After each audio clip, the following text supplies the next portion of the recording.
மாற்றிக் கொள்ளலாம் என்று கற்பனையில் மிதந்து கொண்டிருந்த அமைச்சருக்கு மணிகண்டனின் வரவு மிகவும் அதிர்ச்சியாக இருந்தது.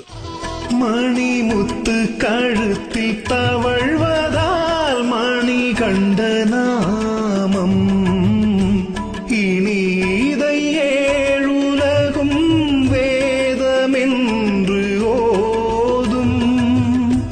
மணிகண்ட மழலை சிரிப்பிலே குழலிசை தோற்கும்.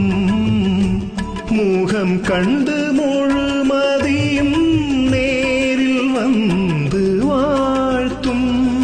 பொன்னென்ன பொருளென்ன ஐயன் முன்னே எது ஒன்றும் ஈடில்லை இவனுக்கிங்கே. பொன்னென்ன பொருளென்ன ஐயன் முன்னே எது ஒன்றும் ஈடில்லை இவனுக்கிங்கே. மலர் பாதமே பட்டு